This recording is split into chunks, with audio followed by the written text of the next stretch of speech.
Your lighting is so perfect. Thank you.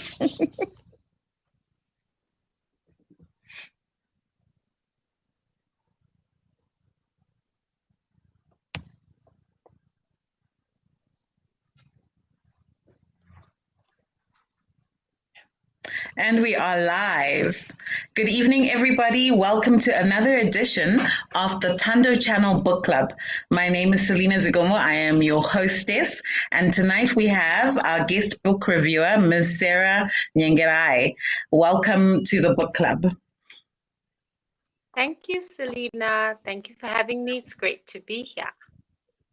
We're so excited to have you on the live tonight because we want to talk with people through what it is that a book reviewer does. And we're also going to discuss or have a mini book review discussion about a really well-known, critically acclaimed novel. Now, most of you, if you are tuning in live every Wednesday, you know that I like to start each live with a quote.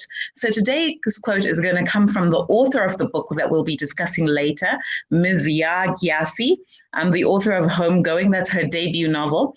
And in March of 2021, this year, she wrote an essay on this question of the business of reading, of how we read, why we read, and what reading does for and to us. And there is a quote from that essay that I think amply puts together or succinctly summarizes the power of what this guest does, Ms. Sarah Nyengerai. And the quote is this: "While I do devoutly believe in the power of literature to challenge, to deepen, to change, I also know that buying books by Black authors is but a theoretically, grievously belated, and utterly impoverished response to centuries of physical and emotional harm." And I thought that that quote was quite apt for some of the work that Sarah does and her beliefs. And I thought that that was a good way to start today's book club. If you're joining us live or whether on Facebook or YouTube, please put your hi in the comment. Tell us where you're coming from and let us know if you've read or had a chance to read Homegoing, either in part or whole. Homegoing by Ya Gyasi. Today's guest is Ms. Sarah Nyengerai. She is an avid reader, writer, and book reviewer with a strong passion for social, cultural, and economic and political issues that affect women and the girl child.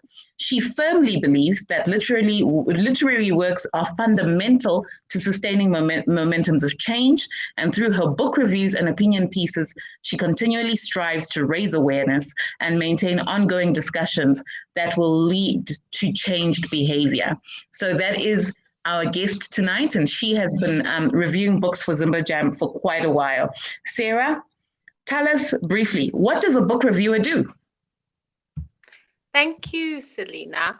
Well, for starters, a book reviewer has to read books. So you read books and you critique the content, you critique the writing style. My approach tends to go a bit deeper in the sense that I pick out social, cultural, and political issues that are addressed in the books. Social, cultural, and political issues that affect women. And this is, for starters, because my book club, Fully Booked, focuses on African female authors. So by default, I then discuss issues that affect women. So that's basically what a book reviewer does. You also rate books, but I like to go beyond rating and talking about what's in the book that we can use in terms of life lessons or to create changed behavior. That's pretty cool. I would love to do that for a living. And maybe that's what will be next after the book club. So how did you get into it? How did you get into this fabulous job that every book lover, bookworm would want to have? Okay. Again, back to my book club, Fully Booked. About, I would say 6 years ago, 2015, we read, we just read Valerie Tagir's debut novel, Uncertainty of Hope. And Tadzoka Twarai at the time was chief editor of Zimbabwe. So she put it to the group if anyone wanted to review the books that we read. And it was a yes from me. And that's how it started. So I started reviewing the books we read every month. I don't always get to review all the books that we read, but that's how my journey started. Well, thank you to Tadzoka for being the nest for this little bird to fly and share these deep wisdoms and truths with us through your book reviews. We've got quite a few people who've joined us on the live. We've got about a few viewers, both on Facebook and YouTube. Please don't be shy. Let us know who you are and where you are watching from. And if you have read the novel Homegoing by Yagyasi, either in part or whole, or if you haven't read it, if it's something that interests you. If you've got any questions for Sarah, please also drop them in the comment box. We'd love to hear from you, whether you're watching live right now or whether you catch up with us later on. So thank you to all our viewers that are joining us. So Sarah, one last question for you before we get into the discussion on Homegoing. So how many books have you done, and which one was the most profoundly impactful one in terms of female African authors? Okay. I would say in the past 7 years, I've reviewed, I would say 25 books that have been reviews that have been officially published. I also review for African Fact and This is Africa and WordPress. So it started off with Zimbabwe, but opened doors for other publications. Now, to date, I have two favorite actually, Selena. There is Under the Udala Tree by Chinelo Okparanta. She's Nigerian. And then Buried Beneath the Baobab Tree. And it's interesting that both talk about beneath or, but those two. I'll start with talking about Under the Udala Tree. Under the Udala Tree, and I named the review Cost of Conforming because it speaks to conforming to social and cultural issues or aspects or norms, and being unable to live your truth. And that was the issue with the cost of conforming. So the main character, we go through her life till she comes full circle and decides to live her truth. And I think it is based on Chinelo's life. She did not come out and say so, but I should think it's based on the author's life. Then the second one, okay, and still before I move on, with Under the Udala Tree as well, it spoke to girl-child preference. There is a lot of that, it comes through in the book, where families overtly prefer to have girl children, and you see it in the way the girls are treated. Then the second book, Buried Beneath the Baobab Tree, they're a tie because they speak to real life issues that are strong. This one was centered around the Chibok girls, the kidnapping of the Chibok girls, and it's twofold. It's fictional, and then there's an afterword that feeds into the fictional story. So a lot of research went into what actually happened, and the two authors, there's Patricia they were active in the protests, and they did a lot of research speaking to the families affected. So I would say those are a tie. Wow, and you picked some heavy hitters there, Sarah, for a tie. You know, the way you talk about those two books, I'm like, I have to go get them and read them. This has to be part of my winter reading list. You know, I might actually review them both here on the book club in winter. So thank you very much for those two books, and love that they are about women, and love that they're about African women. We've got Fungai Furusa Mauchi. Well done, Madam Nyengerai. Yes, we also feel like she is a rock star. Thank you so much for that. And we've got a member from the Fully Booked Book Club, Mwaka Ndipe. Hello, I'm watching from Harare. I read and thoroughly enjoyed Homegoing. So we've got some people in the house here tonight. Please drop any questions you have for us as we're about to go into the discussion on Homegoing. And I see that more people are joining us live and viewing and watching. We're so happy to have you here. Don't forget to put a comment in the comment box. Let us know where you're watching from and if you've read Homegoing. So, Homegoing, the book we're going to discuss today, is the debut historical fiction novel by Ghanaian-American author Yaa Gyasi. This published in 2016, and each chapter in the novel follows a different descendant of an Asante woman named Mami. Starting with her two daughters who are half-sisters. Separated by circumstance, Effia marries James Collins, the British governor in charge of the Cape Coast Castle. That's actually a real place, people. It's a real place in history. You can check that out. You can look it up. It's a real thing. And her half-sister Effie is held captive in the dungeons below the castle. And when you read the book, you know, the contrast is so amazing. And subsequently, chapters follow the nations, and I think there are chapters that take us from the 1700s to the present day. A little bit about the author. Yaa Gyasi was born in 1989. She is a Ghanaian American novelist. She wrote this book when she was 26 years old, which I just can't get over because it's actually such a well-written a book in terms of her turns of phrase and her language.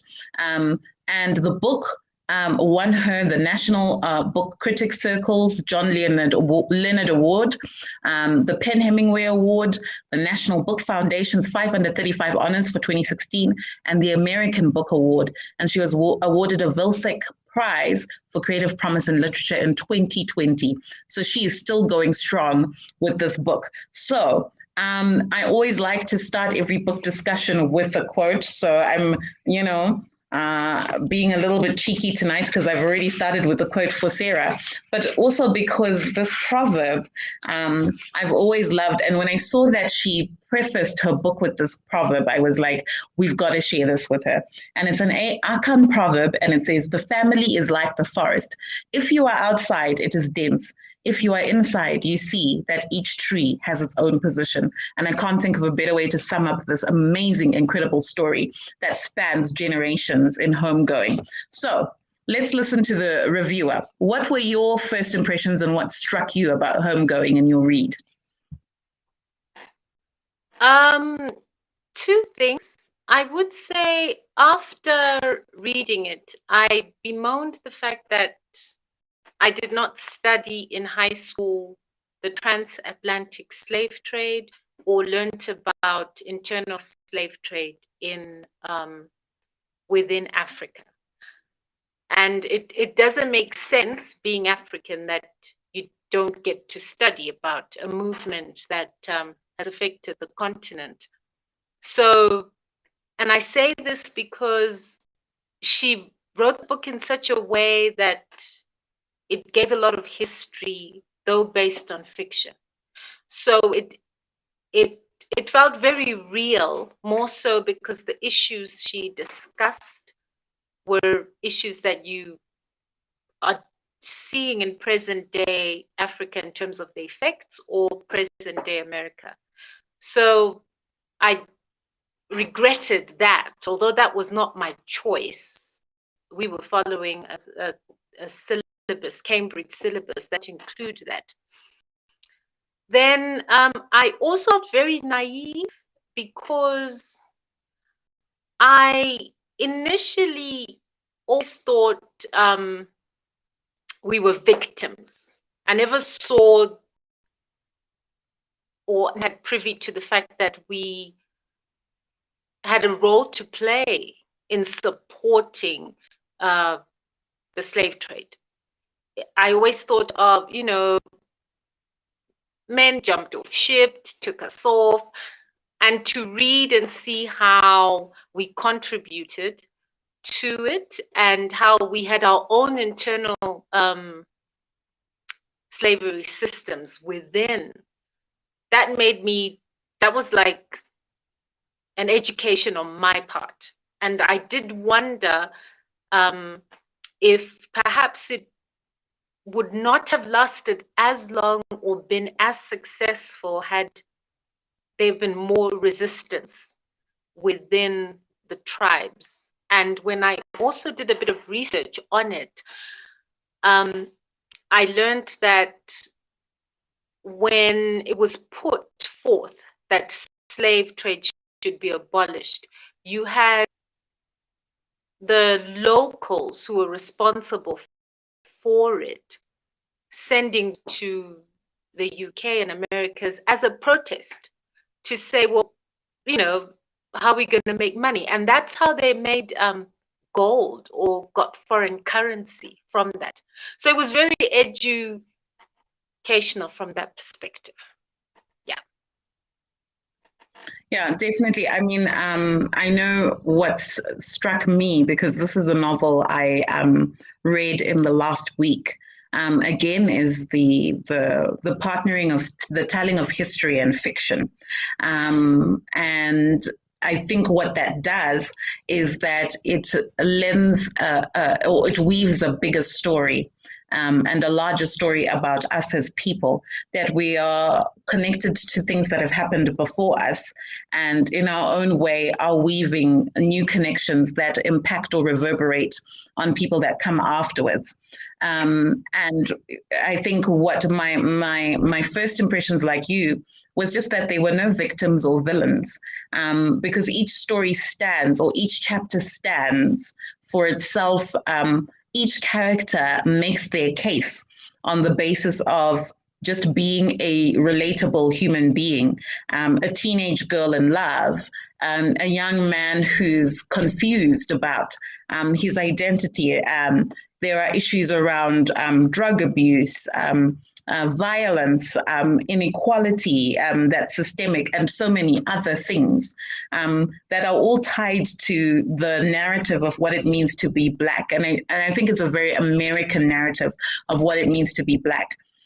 So I found the history just tied those relatable, universal, everyday themes of just people trying to just make their way through life to a larger story. And that there were no victims or villains. Like, the people that we think are villains show themselves to be very relatable and sympathetic in some ways, yet they do horrific things in the story. And the people that look like they are victims come across as very relatable in their own way, and don't see themselves as victims in the way that their stories roll out. So like you, I was also like, wow, this is a very different telling of the slavery story in terms of what we've heard. Some comments from viewers from YouTube. We should actually include the slave trade in history or culture curriculum in schools. It should be mandatory. It definitely should be mandatory. And we should emphasize a more holistic telling of the story, I think, as well. And then from Facebook to Tender, that's really interesting. I will definitely look for the book. You better look for the book, baby, because this is a book that every young woman should read. And the other thing that struck me was the lyricism of the style of writing. And there are these beautiful moments where she makes sadness look beautiful. And I've been lambasted before by people who watch the book club, because they're always like, no spoiler alerts, I want to read the book, So a couple of weeks back, we had Perfect Imperfections, and somebody was like, I was just, Selena, don't you go further, don't you go there. I want to read the book, so I'm going to retry not to give too much away. But I love this phrase from chapter 2, and it's on page 29. And Essie is in the dungeon at the bottom of the Cape Coast Castle, and she's describing the newfound people that she's meeting with and whatever. And she says, now hearing Tansy speak, Afua resumed her crying, but it was as though no one heard. These tears were a matter of routine. They came for all of the women. They dropped until the clay below them turned to mud. At night, Essie dreamed that if they all cried in unison, the mud would turn to river and they could be washed away into the Atlantic. And I was just like, who comes up with words like that? And for me, because I did get to study the transatlantic slave trade as an elective for my A-level history, so I was like one of a few girls that do it. And got to see the role that West Africans, Ghanaians, different tribes, the Asante, the Yoruba, all played in the slave trade. For me, when I was studying it as a teenage girl at the age of 18, it was very sort of like stock straight, like it's factual. It's like, well, this happened and then this happened. These guys were bad. These guys were victims, whatever. But like,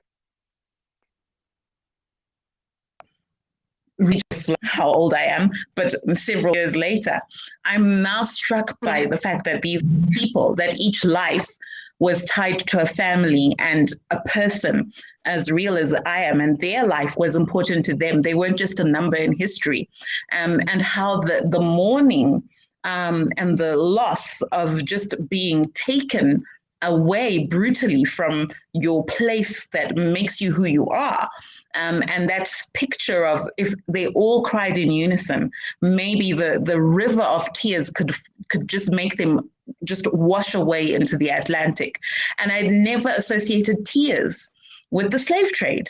I'd never imagined what these people would feel being taken away from their homes. Like, you hear about the raping and the pillaging, you hear about people being brutally taken away from their homes, and you think, yeah, that's bad, that's really bad, and that must have been awful. And you hear about the awful conditions they were kept in, right? And you have like righteous indignation.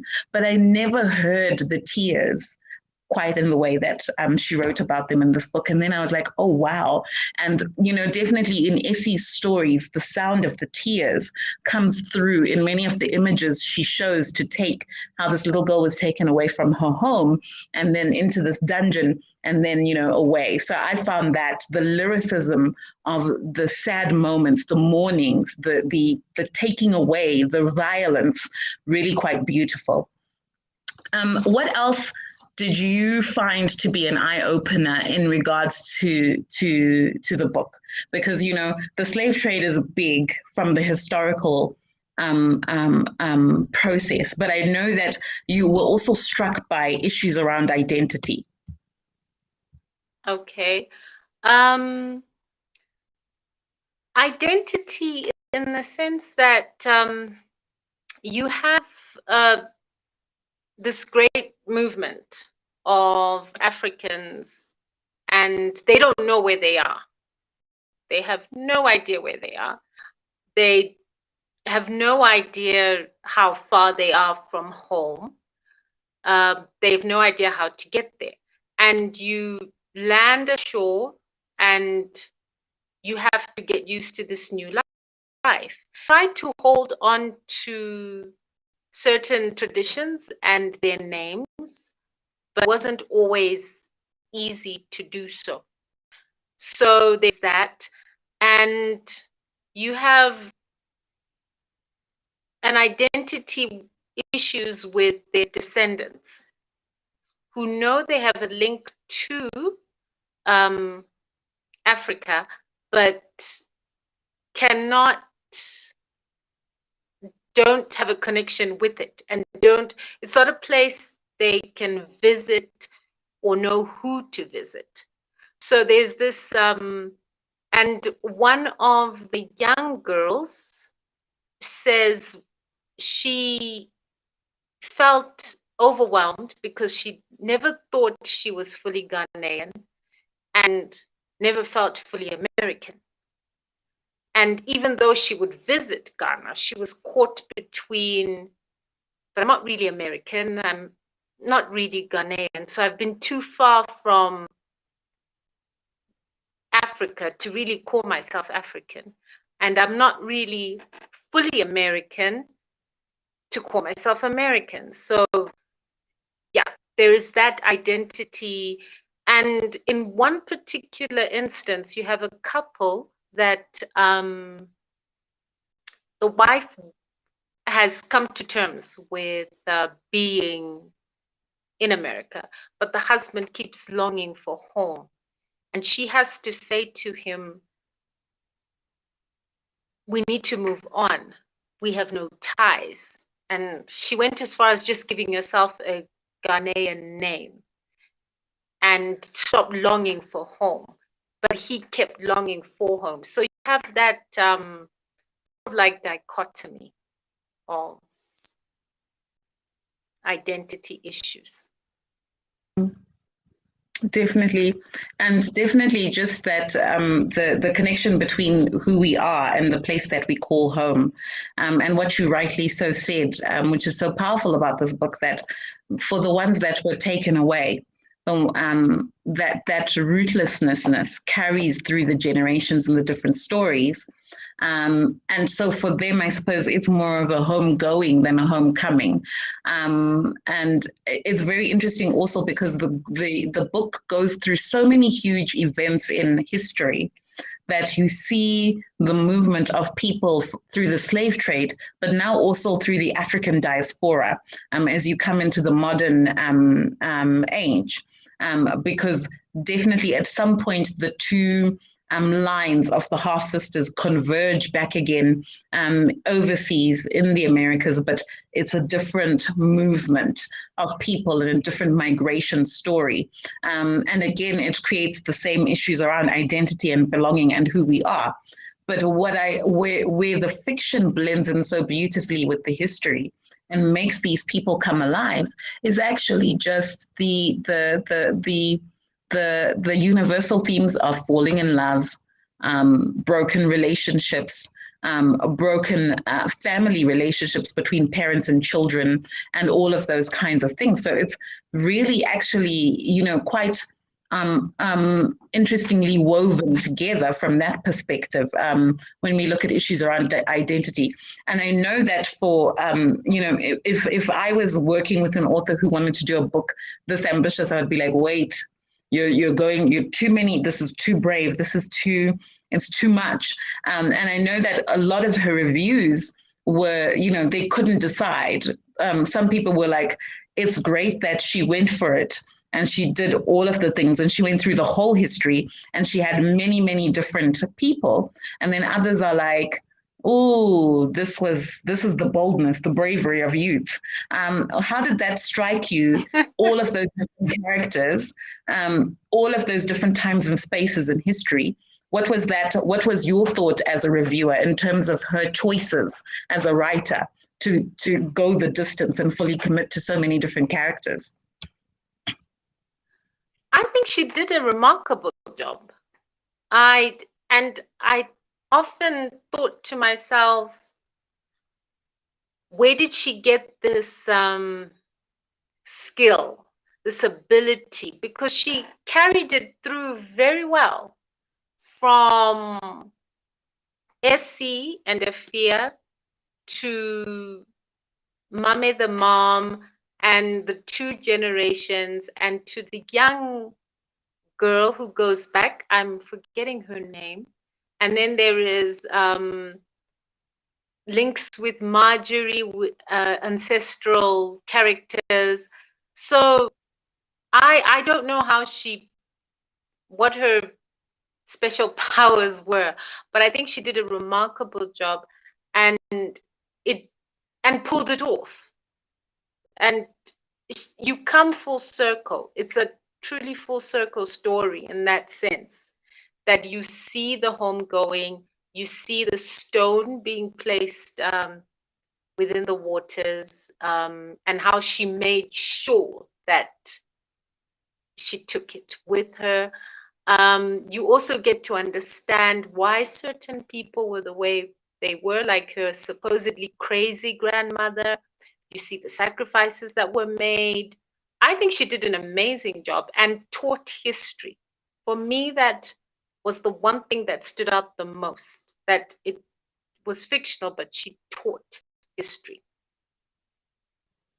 Yeah, I also think she did an amazing job. I mean, if it comes to picking a side on the reviewers, I would say that I think she did a marvelous job in terms of really allowing each character to be true to themselves and their story. And I think that's what makes it such a captivating book. Like, there are no also rans, there are no photo finishes. Like, everybody gets their day in the sun. And no matter how unglamorous that day is, their story is told with the respect and dignity of them being the protagonist in their story.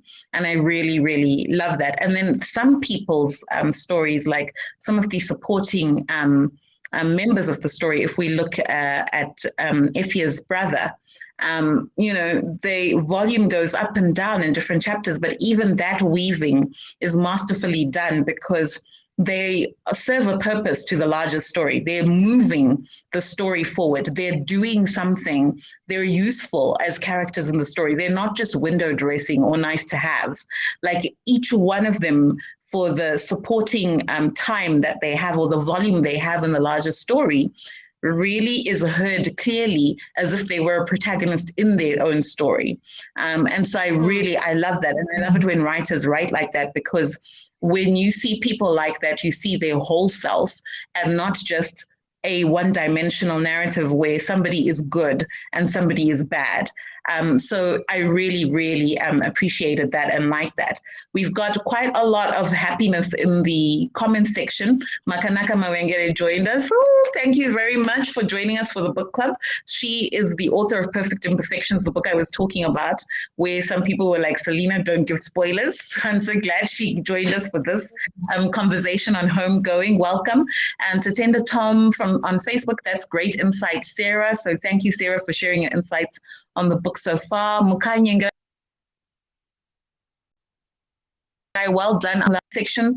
And then from Wanzanaichi, this is the importance of writing, telling, and reading our stories to teach our history and discover our historical identities. I love that, discovering our historical identities, because I do think sometimes we think of ourselves as fictional characters. We're like, and then I was in love and he broke my heart. But we don't realize that we're coming from somewhere and we're taking the historical narrative or the collective identity of who we are somewhere with our own actions in our own space and time. And, I think when you take a step back and you look at all of the 14 stories, all of the different characters, you're like, yes, I get that. I get that. In my own way, I'm weaving a much larger and bigger story. So I want to just touch on one last theme before we wrap up, and that's the role of women. Definitely women come through strongly in the story, although there are some really strong male characters who hold their own and have chapters of their own, but women, it starts with two sisters, and it goes all, these women are there in different textures and volumes. And we've got some women who are amazing villains, and we've got women who are amazing supporting actresses. We've got women who bring us pathos, like the woman who then becomes known as the crazy grandmother, crazy mom. But we first meet her story as a woman with her own story. What's your take on the role of women told in this book? Because really it's actually also a larger story of African women throughout time. Well, most of the women were strong characters. I see a lot of that. And I recall H's mom. If you remember the character H, I think her story stuck because of what she endured. Firstly, she had this amazing talent and she's a Black woman, but couldn't break through as a Black singer. And then her husband is light-skinned, and he buckles under that, presenting himself as white in order to get ahead. And when he's discovered within the white circles, a horrific thing happens. So we're not trying to give away what happens, but she walked away from that situation, and that was the last straw for her. And she moves on, and I have not forgotten that story because it speaks to a lot of strength. So within the book, even with the crazy grandmother, even with Mamed, tough decisions, they made tough decisions, and their strength does come through. They may have been misguided, but it's this will to survive. So I think the women are in the forefront a lot. And that's not to take away from the men at all. You have strong characters like Age. But the women are remarkable. I enjoyed it, even with the young lady who could not find a husband. She endured a lot, and again, these are social and cultural issues that she had to deal with. And she fought to still make a mark, and even the young girl who comes back is fighting for her identity. So there's a lot of strength in the women, a lot of fighting to still pave the way. Yeah. Definitely. And I mean, I think for me, the women, they do endure. Sarah, oh, how they endure. And but it's almost a little bit matter of fact. And then there's the other aspect in which they are so vulnerable. So there are some, that whole working through the tough choices. There's just sort of like okay, well, we're going to have to keep things moving. So this guy has left me, and I'm gonna go on with it. And even like the thread where often their reproduction is tied to either some kind of curse or blessing for their community. And definitely in the earlier chapters of the book, like, oh, this one can't get married because they haven't become a woman. And, this has caused this larger, natural disaster to happen. And it's tied to their womanhood, to their ability to incubate life or multiply life. And like, it's not like they sat and had a meeting and were like, so if you are able to have a child, this is what's going to, people just impose or make those judgments and those indictments upon them. And you see how sometimes the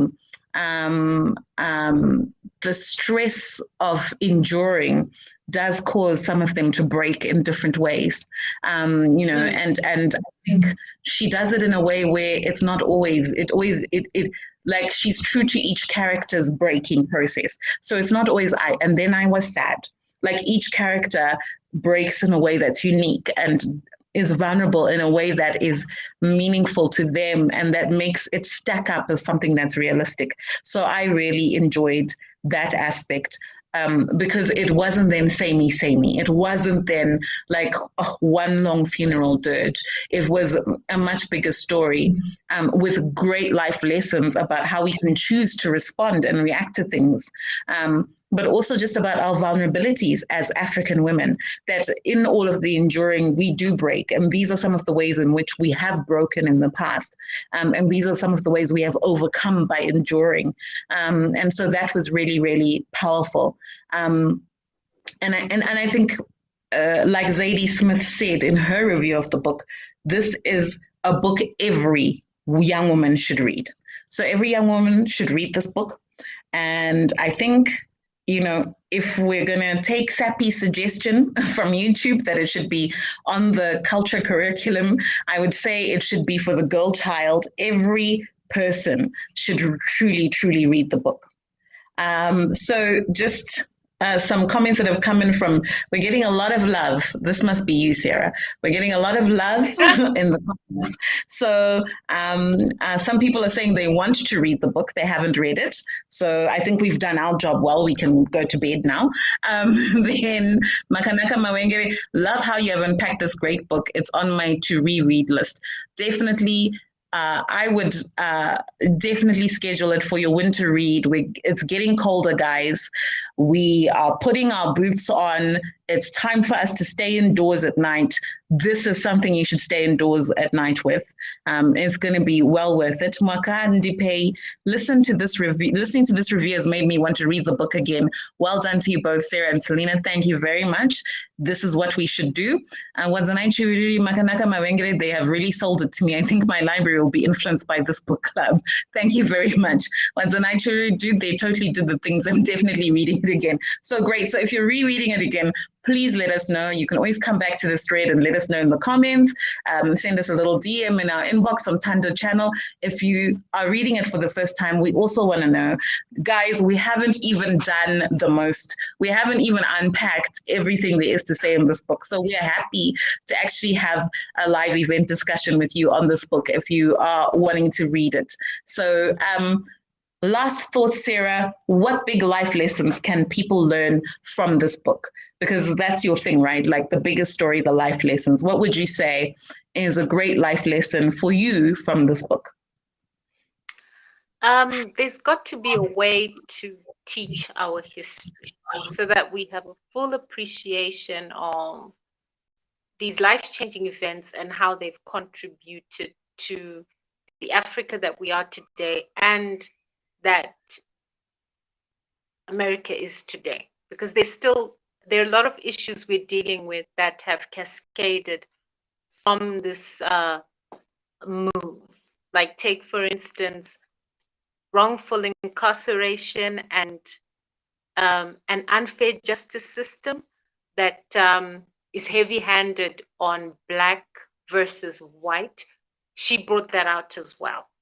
So you're just like, wow, I have an appreciation of where this stems from or how it started. So that for me was, we need to know our history more. Yeah.